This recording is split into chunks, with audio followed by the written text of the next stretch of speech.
नमस्कार, स्वागत है आपका। मैं हूं आपके साथ सपना दीपक मंदेशिया। बुलेटिन का आगाज करेंगे।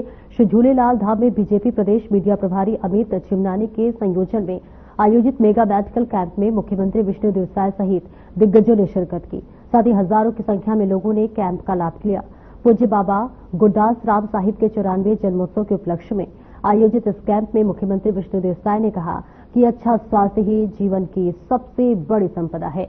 यदि हम संतुलित आहार लें, नियमित रूप से व्यायाम करें और समय समय पर स्वास्थ्य की जांच कराएं तो अनेक बीमारियों से बचा जा सकता है। इसी के साथ ही साथ सीएम साय ने सिंधी समाज की सेवा भावना की प्रशंसा करते हुए कहा कि ये समाज प्रारंभ से ही सामाजिक सरोकार में अग्रणी रहा है। उन्होंने स्मरण करते हुए कहा कि जब वे रायगढ़ से सांसद थे तब वे सिंधी समाज के विभिन्न कार्यक्रमों में सम्मिलित होते रहे हैं। वही कार्यक्रम में पहुंचे पूर्व मुख्यमंत्री और विधानसभा अध्यक्ष डॉक्टर सिंह ने बारीकी से मेडिकल टीम से आने वाले मरीजों का ब्यौरा लिया। गुरुदास साहिब जी की 94वीं जयंती है और सबसे पहले तो उनको नमन करते हैं। और इस अवसर पर सिंधी समाज के द्वारा एक दिवसीय स्वास्थ्य शिविर का आयोजन किया गया था, जिसमें कई विशेषज्ञ यहां पर मौजूद रहे, उपस्थित रहे और बहुत लोगों का यहां पर स्वास्थ्य परीक्षण हुआ है, जो कि बहुत अच्छा है। और इस आयोजन के वैसे तो पूरा समाज आयोजक था, लेकिन हमारे अमित चिमनानी जी जो हमारे मीडिया के प्रभारी भी हैं प्रदेश के, उनका मुख्य रोल था। सबने मिलकर अच्छा आयोजन किया है। और वैसे भी सिंधी समाज बड़ा सेवाभावी समाज है, समय समय पर हर तरह का सेवा भाव का काम करते रहते हैं। तो उसमें ये स्वास्थ्य शिविर का आयोजन ये भी एक कड़ी है। पूरे समाज को बहुत बहुत इसके लिए धन्यवाद और आभार व्यक्त करते हैं। पूरे 5 साल इन्होंने भ्रष्टाचार किया है और भ्रष्टाचार की जांच केंद्रीय एजेंसियां और हमारे प्रदेश की एजेंसियां भी कर रही हैं। और जो भी उसमें दोषीदार होंगे उनके ऊपर तो कार्रवाई होगी ही। अगर उनको लगता है कि उनके साथ अन्याय हो रहा है तो उससे भी आगे न्यायालय का दरवाजा खुला है। लेकिन करें अब, और कर भी क्या सकते हैं, विपक्ष में है तो यही सब करेंगे। कुल 16-17 महीने में मोदी की गारंटी में जो भी वादा छत्तीसगढ़ की जनता से हम लोगों की थी, हमारी सरकार की थी, हमारी पार्टी की थी, उसको पूरा किए हैं। उसमें एक और वादा चरण पादुका योजना, जो तेंदुपत्ता तोड़ने वाले संग्राहक हैं और विशेषकर गांव के लोग होते हैं, बस्तर और सरगुजा संभाग के लोग होते हैं, जिसमें ज्यादातर जनजातीय समाज के भी होते हैं, जो गर्मी के दिनों में तेंदुपत्ता तोड़ने जंगलों में जाते हैं। उनके पैर में जूते चप्पल भी नहीं होते हैं, तो कई बार वो कई घटना के शिकार भी हो जाते हैं। तो इससे बचाने के लिए पिछली जब हम लोग की सरकार थी तो चरण पादुका योजना की शुरुआत किए थे, जो बीच में कांग्रेस की सरकार में बंद हो गया था, उसको फिर से शुरू कर रहे हैं। अब देखिए, वहां पर माननीय हमारे वित्त मंत्री जी वहां के विधायक हैं, ओपी चौधरी जी, और निश्चित रूप से उनके नॉलेज में सब है। गुरुदास राम साहेब के 94वें जन्मोत्सव के अवसर पे विशाल स्वास्थ्य शिविर का आयोजन समाज के सिंधी समाज पूज्य सिंधी पंचायत के सभी साथियों ने और विशेष रूप से पूज्य बाबा गरीबदास मंडल के सदस्य, सदानी दरबार के सदस्य और हमारे मीडिया के प्रभारी अमित चिमनानी जी का विशेष प्रयास, महेश जी सेंट्रल सिंधी पंचायत, राठाराम जी, रविका जी और आज यहाँ उपस्थित हमारे विधायक साथी सुनील जी, रामू रोहरा जी, और यहाँ सैकड़ों की संख्या में अलग अलग रोग के न केवल जांच हुआ बल्कि उसको इलाज के लिए आगे और कुछ इन्वेस्टिगेशन करना है, उसके लिए भी रिफर किया गया। डेंटिस्ट के चेयर भी थे, दांत की बीमारी का इलाज हुआ, हार्ट का, ब्लड प्रेशर का, शुगर का, ENT का, अलग अलग बीमारियों पे लोगों को चिन्हांकित किया गया और उनको प्राथमिक दवाई भी दी गई। ये कैंप से करीब करीब 60-70 नए ब्लड शुगर के पेशेंट निकल के आए हैं, जिन्हें मालूम ही नहीं था कि उन्हें शुगर है। कुछ लोगों को मालूम ही नहीं था कि उसको ब्लड प्रेशर है, चक्कर भर आता है। मगर अब वो आगे के लिए सावधान हो जाएंगे ताकि ब्लड प्रेशर की दवाई मिले। आप लोगों को से आग्रह है, आप लोग भी ब्लड शुगर और ब्लड बीपी मीडिया के साथ ही सब जांच करा लें। आप लोग बहुत टेंशन में रहते हो, तो थोड़ा शुगर और बीपी अभी शिविर में आ ही गए हो तो जांच करा लो। 2-4 लोगों को निकल सकता है, डरने की जरूरत नहीं है, वो होता ही है सबको। इसलिए आप सबका स्वागत, बहुत बहुत धन्यवाद। छत्तीसगढ़ में अवैध घूस पैठों भी जिलों में व्यापक अभियान पुलिस विभाग द्वारा किया जा रहा है और सबके आइडेंटिटी को पहचान करके चिन्हांकित करके, वो चाहे बांग्लादेशी हो चाहे और अन्य हो, उनको निकालने के लिए सभी को रायपुर, दुर्ग, भिलाई सहित सभी जिलों में चिन्हांकित किया जा रहा है और उनको सबको निकालने की प्रक्रिया चालू हो जाएगी। सर, राजीव कुमार को सुकमा में जी ईडी द्वारा जो है आबकारी मामले के तहत। अब ईडी का काम ईडी से पूछो, मैं क्या जानूंगा। ईडी कर रहा है जो उसको जो प्रकरण मिल रहे हैं, जो सबूत मिल रहे हैं, जो दस्तावेज मिल रहे हैं, ये ईडी का काम है।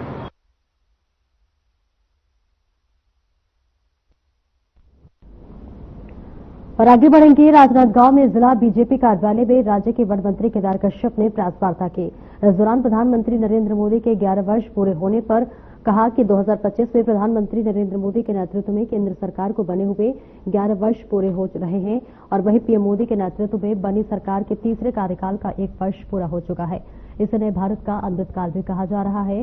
साथ ही उन्होंने कहा है कि बीते 11 वर्ष में मोदी सरकार के 11 ऐतिहासिक फैसले जिन्होंने आमजन के जीवन की तस्वीर बदली है। वहीं उज्ज्वला योजना, प्रधानमंत्री आवास योजना, जनधन योजना, पीएम मुद्रा और स्टैंड अप योजना, किसान सम्मान निधि, पीएम कौशल विकास योजना, स्वच्छ भारत अभियान, सौभाग्य योजना, पीएम स्वनिधि योजना, आयुष्मान योजना सहित ऐसे अनेकों योजनाओं का बखान किया।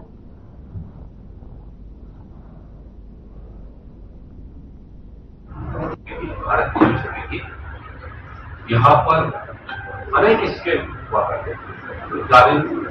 जो केंद्र की सरकार है वो एक से बढ़कर एक भ्रष्टाचार करके जो पारदर्शिता के साथ में काम करना चाहिए उस पारदर्शिता के साथ में काम नहीं। आज नरेंद्र मोदी जी के साथ में चाहे किसी भी योजना हो ये पूरी पारदर्शिता के साथ में प्रधानमंत्री जी का कार्य स्वरूप दिखाई आयात करते थे। अब उसका हम एक्सपोर्ट करने की स्थिति में आ गए हैं। ये देश शक्ति को बताता है और ये प्रधानमंत्री जी के विजन को दर्शाता है। कांग्रेस की सरकार में बड़े बड़े नारे देते, नारा सब जानते हैं। उन्होंने कहा, वो कहते थे कि हम देश से गरीबी हटाएंगे। गरीबी तो नहीं हटाए और बल्कि देश को गर्व मिल जाने की कोशिश उन्होंने की। ये हम सभी ने देखा। अभी पिछले दिनों रिपोर्ट आई थी, लगभग 27 करोड़ लोग जो है वो गरीबी रेखा से ऊपर आए। ये एक बहुत ही अच्छा संकेत है हमारे देश के लिए। हमारे यहाँ पर हमारे प्रधानमंत्री जी ने बहुत सारी योजना चालू की। 100 रुपए भेजते हैं तो 15 रुपए ही आम जनता तक पहुंचता है, लेकिन सब राशि पहुंचाने का संकल्प है कि हमारे पास प्रधानमंत्री गरीब को मिलेगी।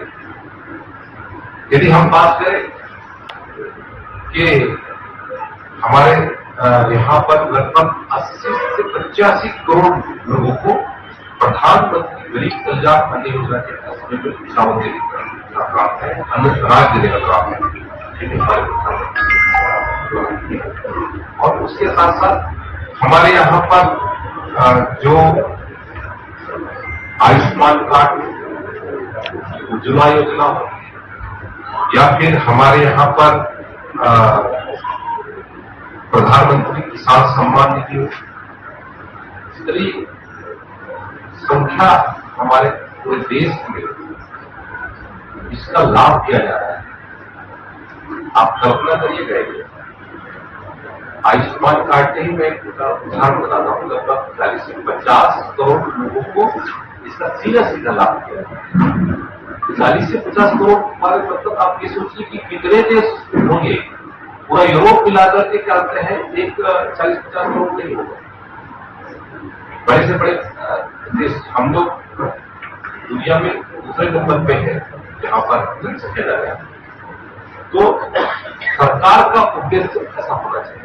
सरकार या फिर प्रधानमंत्री आवास जितने घर है उतने तो मिल ही जाता है, उनके कुत्ते बिल्ली के लिए भी कहते हैं घर मिल जाता है। ये तो ये कहीं ना कहीं से विजन को दर्शाता है कि सरकार किस तरीके से हमारे पूरे देश में जीवन के साथ में काम कर रही है।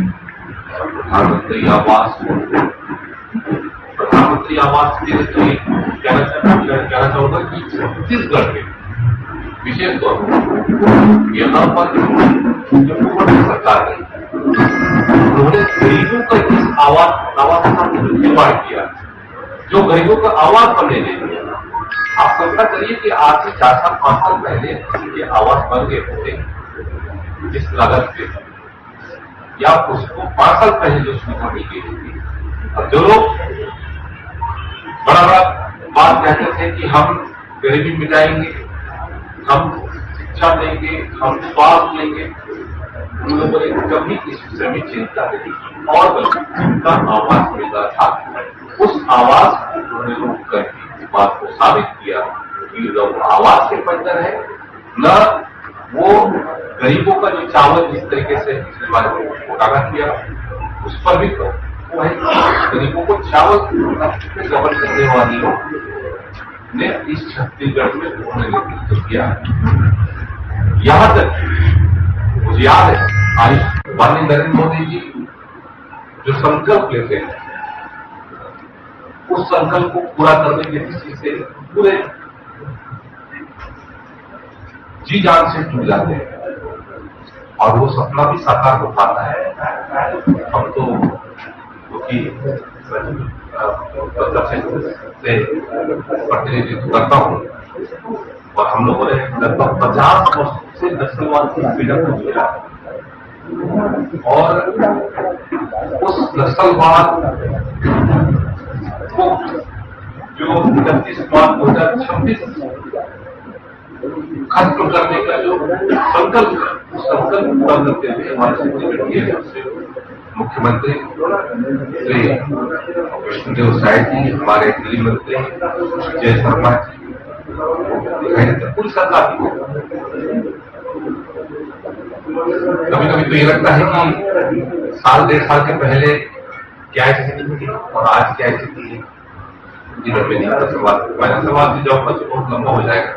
तो उसके बाद जस्ट 1 साल के बाद यहाँ पे कांग्रेस की सरकार ने तो तत्कालीन मुख्यमंत्री ने कहा था कि हम आयुष्मान कार्ड के तुलना में एक यूनिवर्सल हेल्थ स्कीम लाएंगे। 5 साल निकल गए कांग्रेस सरकार के, आयुष्मान कार्ड की जगह पर उन्होंने जिस तरीके से प्रयास किया यूनिवर्सल हेल्थ स्कीम का कहीं पर कोई अता पता नहीं था, ये सब लोग बोले थे। और बल्कि तत्कालीन मुख्यमंत्री और उप मुख्यमंत्री के बीच झगड़ा के कारण से, आपसी द्वंद के कारण से, मुख्यमंत्री बनने की गलत के कारण से जो स्वास्थ्य बद से बदतर स्थिति थी, मैं तो कहता हूँ वेंटिलेटर में स्वास्थ्य विभाग पूरा चला गया था, वो स्थिति से उबारने का काम आज हमारे मुख्यमंत्री जी ने किया। ऐसे बहुत सारे और भी उदाहरण हमारे देश में होनी चाहिए। उस भाव से हमारे देश को लेस कर रहे हैं। हम अभी हम लोगों ने देखा जब 2014 में जब देश के प्रधानमंत्री के रूप में माननीय नरेंद्र मोदी जी ने जब शपथ लिया था, तब हमारा जो देश है अर्थव्यवस्था में दुनिया का 2014 में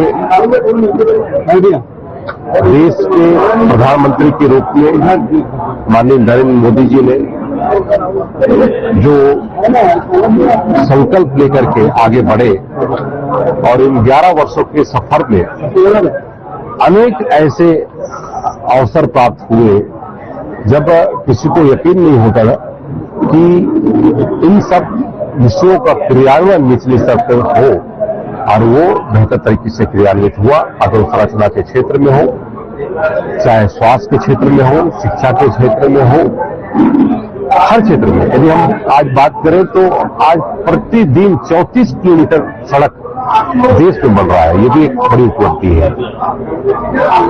हमने अपने इस कालखंड में इन 11 वर्षों के अवसर पर प्रभु श्री राम के मंदिर को बनते हुए देखा। हमने कश्मीर में 370 हटते हुए देखा। हमने आयुष्मान कार्ड लोगों तक पहुंचते देखा, बंटते देखा, लोगों का घर बनते देखा। ये किसी कल्पना से कम नहीं। और आज ये वो देश है जब कोई आतंकवादी घटना होती है तो उन आतंकवादी घटनाओं पर तत्काल कार्रवाई करती है। ऑपरेशन सिंदूर हमने देखा, ये इसका प्रत्यक्ष प्रमाण है। छत्तीसगढ़ जो नक्सलवाद की लंबे समय से, लगभग 50 वर्षों से इस पीड़ा को झेल रहा है। 31 मार्च 2026 आप डेट नोट कर लीजिएगा। देश से और पूरे छत्तीसगढ़ और पूरे देश से सशस्त्र नक्सलवाद का खात्मा होगा। ये जो भीष्म प्रतिज्ञा है, ये भारतीय जनता पार्टी के नेता ही ले सकते हैं, भारतीय जनता पार्टी की सरकार ले सकती है, जो गरीबों तक अपनी सेवाएं पहुंचाना चाहते हैं। हम जितनी भी यहां पर योजना है उसका बेहतर तरीके से क्रियान्वयन हो, इसके लिए लगातार हमारी सरकार और पार्टी का एक एक कार्यकर्ता इसके लिए कटिबद्ध है। संकल्प लेकर के आज जन जन तक पहुंच करके उन योजनाओं की वास्तविक स्थिति पता। मंत्री जी, प्रधानमंत्री आवास योजना के तहत केंद्र और राज्य का, देखिए, अभी केंद्रीय मंत्री श्री शिवराज सिंह चौहान जी आए थे और उन्होंने और प्रधानमंत्री आवास अभी अंबिकापुर में उन्होंने और प्रधानमंत्री आवास की स्वीकृति प्रदान की। और अभी आवास प्लस में भी हमारे यहाँ पर उसका कार्यक्रम चल रहा है। तो सरकार की मंशा है।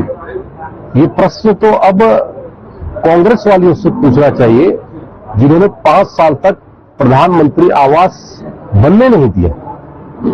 और हमारा दृढ़ संकल्प है, माननीय मुख्यमंत्री जी ने लोगों से वादा किया कि हम प्रत्येक व्यक्ति का जो प्रधानमंत्री आवास के हितग्राही हैं उनका घर बनेगा और उसके लिए राज्य सरकार के माध्यम से जो भी सहयोग होगा वो सहयोग प्रदान किया जाएगा। सबसे ज्यादा वनाधिकार पत्र बांटने का काम भी छत्तीसगढ़ ने किया है। 4 लाख से ऊपर, 4-4.5 लाख से ऊपर इंडिविजुअल वनाधिकार पत्र है। उसके अलावा कम्युनिटी फॉरेस्ट जो दिया गया है, CFR, ये भी हमारे छत्तीसगढ़ में जरा दिया गया है। और ये तो अवरत प्रक्रिया है, जिनके दस्तावेज सही होंगे, जो 11 दिसंबर 2005 के पूर्व जिसने यदि वन भूमि पे कब्जा किया है, जो हमारे ट्राइबल समुदाय के हैं, और यदि OTFD है तो उनको 3 पीढ़ी का उनको अपना दस्तावेज उनको देना है। यदि वो दस्तावेज उपलब्ध कराते हैं तो उनको वनाधिकार पत्र देंगे। ओके।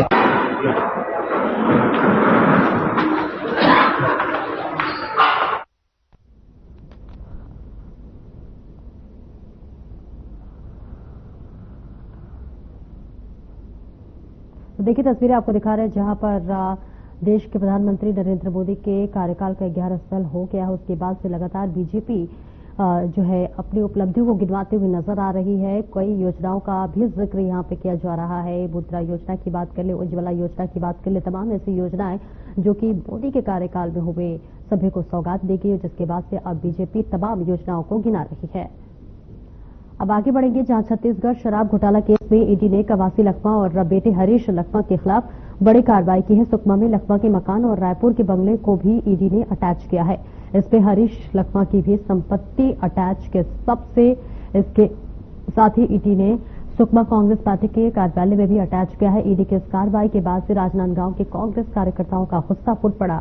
कांग्रेस भवन के सामने इकट्ठा होकर कार्यकर्ताओं ने ईडी का पुतला जलाया और जमकर नारेबाजी की। तो वही कांग्रेस नेताओं ने आरोप लगाते हुए कहा कि केंद्र में बैठी बीजेपी सरकार के इशारे पर काम कर रही है।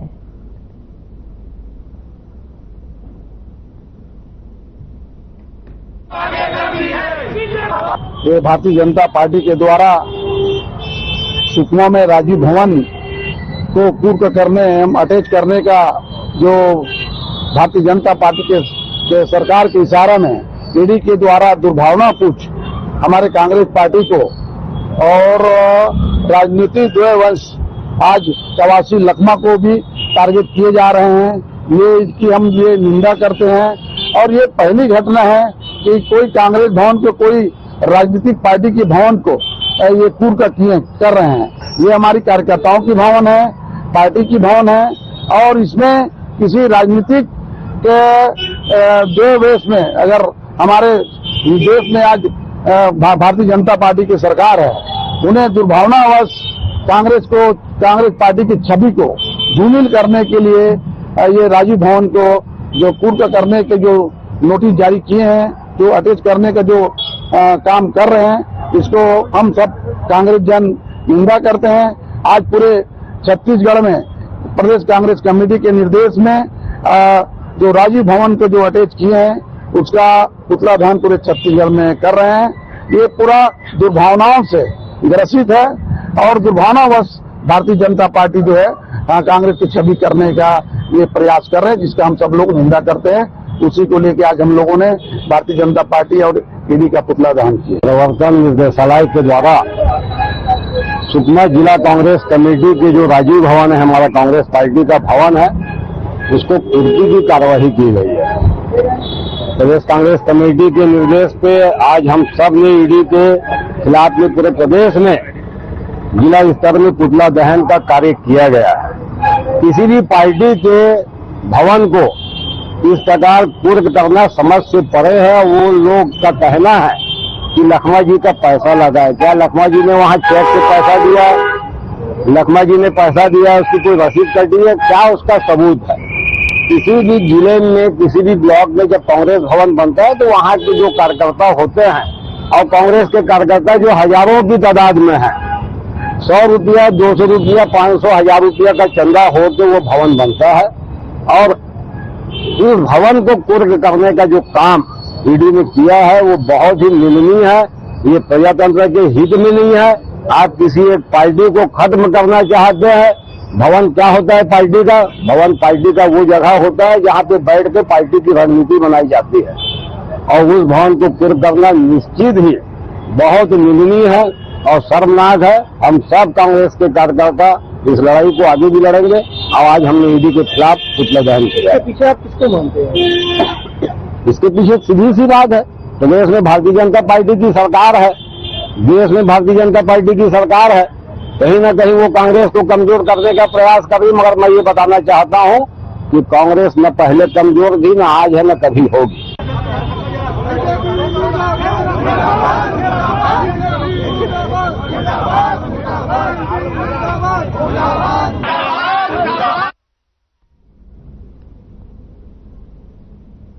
फिलहाल इस बुलेटिन में इतना ही। नमस्कार।